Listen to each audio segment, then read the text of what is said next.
지난밤에 평안하셨습니까? 예, 우리 한번 인사하겠습니다. 이제 역전되리라 인사하겠습니다. 역전되리라. 예, 감사합니다. 이제 신년 특별 새벽 기도의 마지막 금요일 새벽이고, 우리 신년 기도회는 또 금요 엎드림 기도회까지입니다. 여러분 끝까지 또 기도의 시간에 또 함께 하셔서 하나님 주시는 이 새해 주시는 은혜를 누리시길 간절히 소망합니다. 예, 오늘 설교 후에는 우리 청년부들이 또 안수 기도를 받겠는데요. 우리 성도님들과 또 기도 받지 못한 우리 다음 세대 아이들은 우리 또 오늘 또 금철 시간에 또 한번 기도하는 시간을 가지도록 하겠습니다. 여러분 많이 함께 해주시길 간절히 바랍니다. 사랑하는 성도 여러분, 우리가 이 룻기서를 통해서 우리의 인생의 이 반전, 우리 인생의 이 역전은 주님 안에서 이루어짐을 우리가 함께 나누고 있습니다. 오늘 우리가 불렀던 이 찬양을 가사를 보면서 우리의 인생의 진정한 은혜, 우리 진정한 반전과 역전은 무엇인지를 참 깨닫게 됩니다. 여러분, 내가 예수 믿고서 제사함 받아 나의 모든 것 다 변했네. 지금 내가 가는 길 천국 길이요 주의 피로 내 죄가 씻겼네. 나의 모든 것 변하고 그 피로 구속받았네. 하나님은 나의 구원 되시오니 내게 정죄함 없겠네. 아멘. 사랑하는 성도 여러분, 우리가 예수 믿고 예수 안에 거하는 것만으로도 우리는 이미 이 세상이 경험할 수 없는 그러한 인생의 영혼의 반전과 역전의 은혜를 누리고 있습니다. 우리는 진정한 우리의 구원자 고엘 되시는 예수 그리스도를 만나서 죄인이 의인으로 바뀌었고, 우리들의 삶의 지옥이 천국으로 바뀌었고, 우리의 인생의 절망이 소망으로 바뀌었습니다. 그러니 이미 우리의 인생은 역전된 것입니다. 그런데 그 하나님의 그 크고 놀라운 이 고엘의 이 헷세드의 은혜는 멈추지가 않습니다. 과분한 하나님의 은혜와 사랑은 계속해서 우리가 이 땅에 살아가는데 주님 안에서 살아가는 자들에게 한없이 부어지고 있다는 것입니다. 우리의 삶의 곳곳에 하나님의 헷세대의 은혜가 넘치고 있습니다. 그러니 우리는 그 은혜를 발견하고 그 은혜를 고백하고 하나님 앞에 늘 언제나 그 은혜를 누리며 그 은혜 아래에 거하는 그런 복된 삶 날마다 살아가게 되시길 간절히 소망합니다. 오늘 본문에 보면 나오미가요, 이 보아스라는 사람을 만나고는 이 룻에게 일어나는 여러 일련들의 사건을 통해서 이 룻에게 이제 특별한 일이 일어나고 있다라는 것을 직감하게 됩니다. 나오미는 이 룻과 보아스의 사이에 특별한 일을 깨닫고는 이제 특별한 일을 시작합니다. 나오미는 보아스가 오늘 밤에 타작마당에서 보리를 까불리고 사람이 먹고 마실 일이 있는데 그 먹고 마시는 그 모든 것을 다 하기까지 이 룻이 보아스의 눈에 띄지 않도록 그렇게 명령합니다. 그리고 이 룻에게 목욕을 하고는 기름을 바르고 의복을 입고 아름답게 단장해서 그곳으로 가라 그러지요. 이제 룻이 보아스에게 다가가도록 한 것입니다. 나오미는 이 며느리 룻을 생각할 때마다 참 마음이 아팠습니다. 자신을 봉양하기 위하여 이 이방 여인이 그 룻에게는 이방 지역이죠. 이 베들레헴까지 와서 이 시어머니를 봉양하기 위하여 그렇게 수고하고 애쓰는, 어떻게 보면 그 인생도, 룻의 인생도 참 자신 나오미의 인생처럼 참 기구한데, 그럼에도 이 룻이 그러한 일들을 감당하는 걸 보면서 나오미도 참 마음이 아팠을 것입니다. 그런데 룻의 인생 속에 참 특별한 일들이 이루어지고 있는 것을 보면서 나오미는 룻이 오늘 말씀에 보면 안식할 곳을 구하기 위해, 안식할 곳을 룻에게 허락하기 위해 이 모든 일들을 시작하기 시작하게 되었다는 것이죠. 사실은 이 모든 일들은 하나님이 시작하셨습니다. 하나님이 이 모든 일들을 이루시겠지요. 하나님이 주목하시는 룻의 인생 속에 하나님께서 놀라운 일을 행하실 것인데 그것을 나오미가 깨닫고 있는 것입니다. 여러분 7절 한번 보십시오. 보아스가 먹고 마시고 마음이 즐거워 가서라고 그러죠. 추수한 이후에 보아스가 타작 후에 먹고 마시면서 흥에 겨웠습니다. 그리고는 흥건히 취해서 이 곡식단 더미 끝에 누워 잠을 들기 시작했어요. 실제로 그런 일들이 일어났어요. 룻은 시어머니가 말씀하신 그 일대로 이제 순종하며 행하기 시작하죠. 룻은 룻은 발끝을 들고 숨을 죽이고 보아스가 누운 곳으로 갑니다. 그리고는 보아스가 깨지 않도록 조심스럽게 이 발치 이불을 들고 거기에 누웠습니다. 시간이 흘렀어요. 보아스가 자는 도중에 뭔가 이상함을 느낍니다. 그리고 잠에서 깨어지요. 그럴 때 누군가가 발치에 누워 있는 거예요. 보아스는 굉장히 놀랐습니다. 오늘 말씀에 보면 내가 누구냐 그러죠. 놀라서 이렇게 물은 것입니다. 이때 룻이 차분하게 대답합니다. 9절입니다. 나는 당신의 여종 룻이오니 당신의 옷자락을 펴 당신의 여종을 덮으소서. 당신의 옷자락을 덮으소서. 이 말은 여러분 일종의 룻이 보아스에게 하는 청혼입니다. 청혼. 룻은 이 보아스에게 당신의 옷자락 안에 거하길 원합니다. 당신의 여인이 되어주길 원합니다. 나를 보호하소서, 나를 붙드소서 라는 이런 청혼이죠. 룻은 대담하고 용기 있게 그 자신의 운명을 이 보아스에게 맡기고 있는 것입니다. 사랑하는 성도 여러분,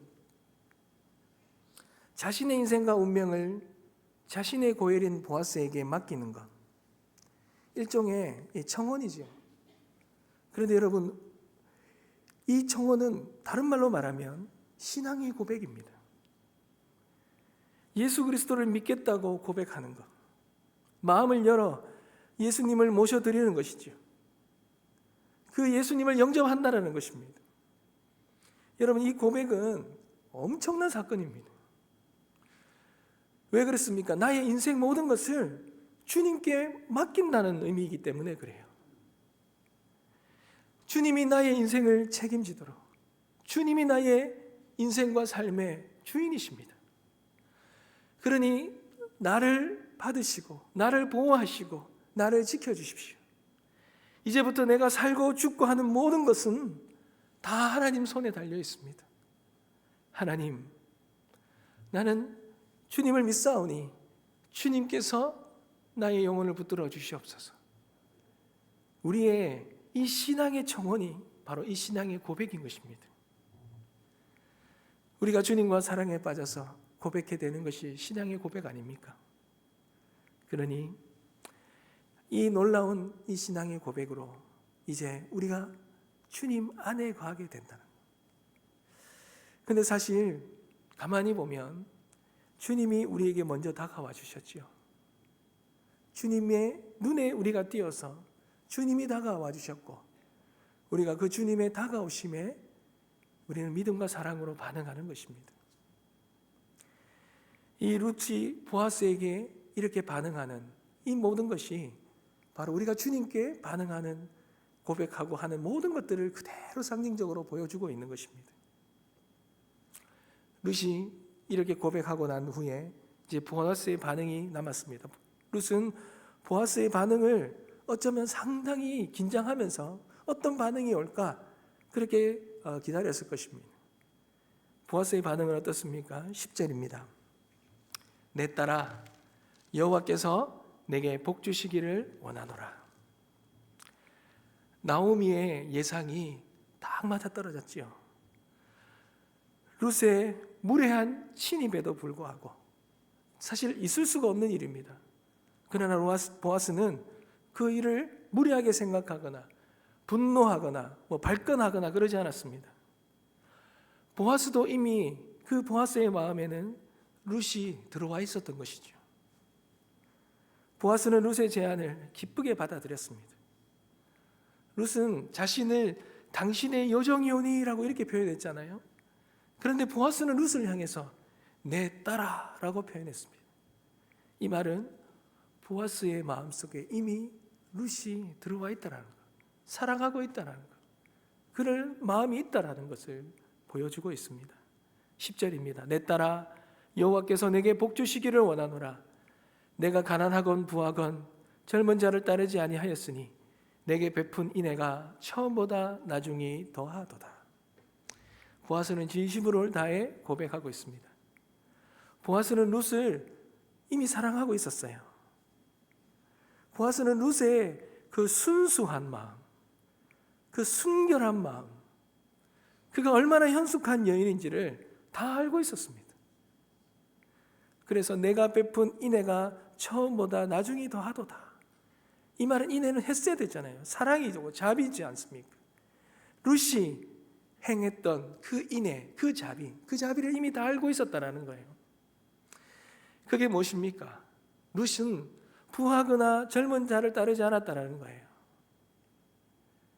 이것은 근원적으로 엘리멜렉의 이 가문, 소망이 사라졌던 이 엘리멜렉의 이 가문을 일으키려는 이 시어머니 나오미를 따랐던 거예요. 그를 사랑하고 그를 섬기기 위해 따랐던 그 순수한 마음, 그 순수한 마음과 사랑이 이 보아스는 알고 있었고, 그리고 그의 이 자신을 향한 청혼을 그대로 받은 것이지요. 사랑하는 성도 여러분, 하나님과 우리 사이도 마찬가지지 않습니까? 우리가 주님을 따르는 동기가 무엇입니까? 이 동기가 순수합니까? 처음에는 동기가 순수하지 않을 수도 있어요. 우리가 하나님을 믿는 믿음과 신앙이 순수하지 않을 수도 있다는 거예요. 그러나 세월이 흐르면서 하나님을 알게 되고 하나님을 사랑하게 되면 하나님과 우리 사이에 남는 것은 사랑밖에 없는 것입니다. 누구를 만났냐보다 내가 무슨 마음으로, 무슨 동기로 만났느냐가 더 중요하지 않습니까?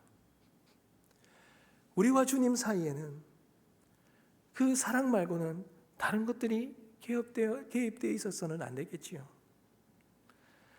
하나님을 사랑한다면, 누군가를 사랑한다면 그 다음에는 계산이 서지 않지 않습니까? 나의 이익을 추구하며 살아가는 것은 사랑이 아니지 않습니까? 우리가 하나님을 사랑하고 하나님 앞에 우리의 신앙을 고백했다면 우리는 모든 것들을 다 아낌없이 하나님을 위해 드리며 살아갈 수 있으리라 믿습니다.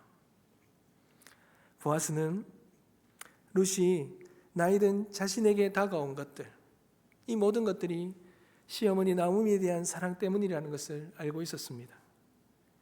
그리고는 룻에게서 이 인간에 대한 하나님의 사랑과 같은 인애를 보았습니다.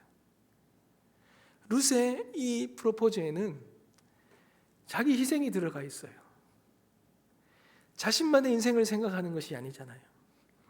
망가지고 깨어지고 대가 끊어져 버린 소망이 없는 이 나오미의 인생을 더 깊이 들여다보고 있는 이 룻의 그 마음을 보아스는 본 것입니다. 9절에 이는 당신이 기업을 물을 자가 됨이니라. 룻이 보아스를 찾아온 이유를 그렇게 밝히는 그 말 속에서 알 수 있지요. 룻 자신도 원하는 바이지만 그러나 대를 잇기 위해 원하는 이 나오미의 그 간절한 소망을 드러내고 있는 것입니다. 보아스는 그녀 안에 있는 이 아름다운 염원을 보았고 그것을 인애다 이렇게 표현하였습니다. 11절입니다. 이제 내 딸아 두려워하지 말라. 내가 내 말대로 내게 다 행하리라. 내가 현숙한 여자인 줄을 나의 성읍 백성이 다 아느니라. 사랑하는 성도 여러분, 이 보아스는 참 사려 깊은 사람입니다. 보아스도 참 순수한 사람이에요. 이 룻의 이 고백을, 또 룻의 이 고백을 그냥 표면적으로만 아는 것이 아니라 그의 마음속에, 그 깊음 속에 어떠한 마음으로 이 고백을 하는지를 알고 그 마음을 깨닫고, 그리고는 그의 마음속에 그 인애를 통하여 하나님의 인애를 경험하는 그러한 보아스의 모습을 보게 됩니다. 보아스는 이제 그의 이 삶을, 이 룻을 지키고 보호하고 그의 기업을 물을 것으로 작정하고 이 모든 것을 받아들이게 되지요. 룻기 2장 12절에 보면 이스라엘의 하나님 여호와께서 그의 날개 아래에 보호를 받으러 온 내게 온전한 상 주시기를 원하노라.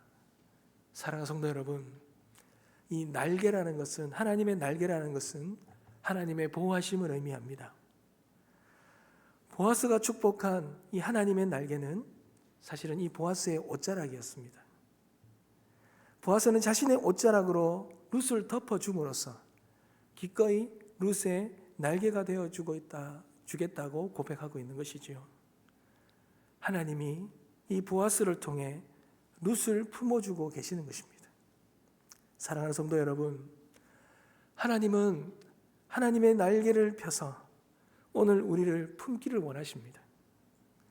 그러므로 우리가 할 일은 당신의 옷자락을 펴 당신의 여정을 덮으소서,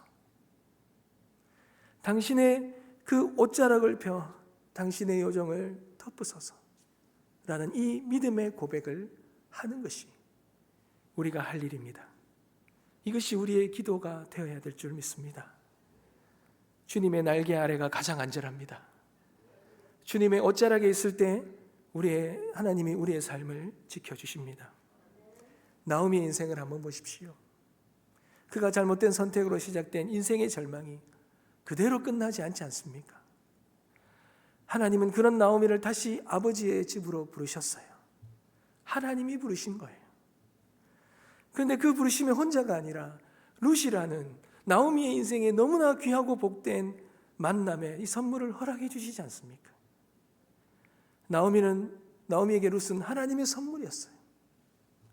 그런 나오미에게 룻을 통하여 기업 물을 자 보아스를 만나게 하시고, 곡식뿐만 아니라 자신의 이 끝난 인생을 책임질 고엘이 되게 하신 것, 이 모든 일들은 하나님 옷자락 안에 거하는 은혜였던 것입니다. 사랑하는 성도 여러분, 우리의 지난 신앙의 여정을 한번 돌아보십시오. 하나님의 옷자락을 펴셔서 우리의 보호자가 되어주셔서 우리를 지키시고 보호해 주신 그러한 일들이 얼마나 많습니까? 우리가 위기가 닥치고 여러 가지 어려운 일을 겪을 때마다 아무도 나를 돌봐주고 보호해 줄 사람이 없는데 나의 편이 되어주신 분이 우리 하나님이십니다. 하나님의 그 부드러운 옷자락으로 우리를 덮으셨고 보호하셨고 책임져 주신 것입니다. 저는 대학을 졸업하고 이 3년이라는 시간을, 참 어려운 시간을 겪었습니다. 제가 취직도 번번이 실패하고 뭔가 돈을 벌어놓은 것도 없고 미래도 정해지지 않았고 앞날이 참 막막한 시간이었던 적이 있습니다. 부르심 앞에 순종하지 못했고, 그리고 내가 원하는 것을 위해서 이 모압으로 그렇게 떠났던 적이 있었던 거죠. 근데 그 모든 시간들이 실패의 경험 속에 있었어요. 그런데 그때 제가 버틸 수 있었던 것은요, 이 공동체입니다. 공동체. 이 학교에 있을 때 선교의 공동체였고, 그리고 교회의 공동체였습니다. 이 교회가 나를 붙들어주고 지켜주고 그 시간을 버티게 하였던 것입니다. 실패 가운데 있는 저에게 교회가 아니었으면, 이 선교단체가 아니었으면 제가 그 시간을 버틸 수가 없었어요. 근데 돌아보면요, 그 모든 것이 공동체가 하나님의 옷자락이었어요. 하나님이 지켜주셨던 거예요. 제가 다시 하나님 앞에 부르심에 순종하고 비전을 발견하고 갈 수 있었던 것도 그 공동체 안에서 이루어진 거예요. 교회에서 지역아동센터를 하게 되었는데요, 제가 그 일을 좀 도와주게 되었습니다. 그 지역 아동센터 총무로 도와주면서 그 어려운 아이들을 돕고 그 아이들을 위한 프로젝트를 기획하고 그 아이들을 위해서 일을 하다가 하나님이 저에게 이 부르심을 통하여 비전을 주셨을 때 그때 그 마음이 저에게 다시 생기게 만드셨어요. 그리고 제가 주님 앞에 나아갈 수 있었던 그런 결단을 할 수 있게 해주셨던 하나님의 놀라운 그런 은혜였습니다. 가만히 보면 제가 위기의 순간에 암울한 순간에 그렇게 보호함을 받고 견딜 수 있었고 그리고 하나님의 순종하심 가운데 나아갈 수 있었던 것은 다 하나님의 은혜였고 하나님의 옷자락 안에 있었던 하나님의 역사였습니다. 제가 그 시간 속에서요, 한 번은 제가 같이 살았던 자취했던 후배가 있고 형이 있었습니다. 같이 살았던 후배가 이제 취업을 했어요. 포항에 이제 시청에 합격을 하고는 이제 첫 월급을 탔다 그래서 밥 사주겠다 이거 포항에 놀러 오라 그러는 거예요. 그래서 같이 이제 있었던 형이랑 저랑 이제 운전을 해서 포항에 가서 이제 식사를 하고 오는 길이었습니다. 근데 이 형도 하나님 앞에 부름을 받았는데 순종 안 하고 있었어요. 저도 하나님 앞에 부름을 받고 순종을 안 하고 있었거든요. 그래서 그런 마음들이 좀 통해서 가깝게 지냈었어요. 그래서 포항에서 오는 길에 앞에 차가 하나 서 있었습니다. 그래서 제가 그 차를 뒤에 서려다가 그 옆에 빈 차로가 있어서 옆으로 빈 차선을 바꾸고 차를 섰습니다. 섰는데 한 2초 후입니다. 2초 후에 갑자기 엄청난 충격의 소리가 나면서 제 옆에 제가 이제 차선을 옮겼지 않습니까? 그 옆에 있는 차 뒤에서 봉고차가 브레이크를 또 받지 않고 그대로 속력을 달려와서 그대로 받아버렸습니다. 사망 사고가 났죠. 근데 저와 그 형이 앉아 있으면서 너무 놀랐습니다. 한 1분 가량은 정신이 없더라고요. 그래서 내려서 신고를 하고 수습을 하는데 그 뒤에서 받은 차의 운전자가 죽은 거 사망 사고가 났어요. 그때 손이 떨려서 운전을 못 하겠더라고요. 그러면서 그 형과 저랑 그런 말 농담으로 오면서 막 긴장을 푼다 이런 말을 했어요. 형, 하나님이 부르고 계셔. 형 빨리 신학교 가. 그 형이 저한테 얘기했어요. 아니야, 너야. 너희 빨리 가. 막 이렇게 이야기 농담하고 왔어요. 근데 그때 그 사건을요, 잊혀지지가 않는 거예요. 사실 그 형도 갔습니다, 신학교. 저도 가고.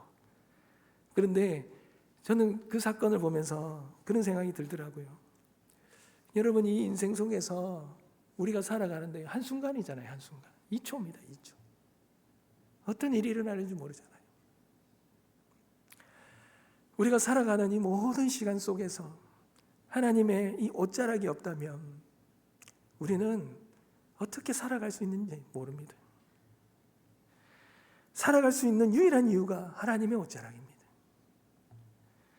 보아스가 자신의 옷자락으로 룻을 덮듯이 너를 책임지겠다, 너를 보호하겠다 약속하시는 것과 다름없는 그런 옷자락으로 덮는 것처럼 하나님은 우리를 날마다 옷자락으로 덮어주십니다.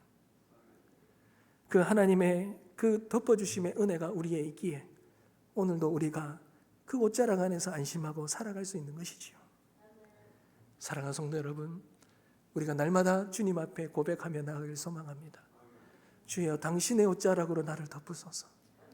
당신의 옷자락에 나의 삶과 모든 걸 다 드리고 맡겨드리오니 나를 보호하시고 나를 인도하여 주시옵소서. 이것이 우리의 고백이 되어지고 이것이 하나님의 놀라운 은혜가 되어지시길 주님의 이름으로 축복합니다. 우리 찬양 드리겠습니다.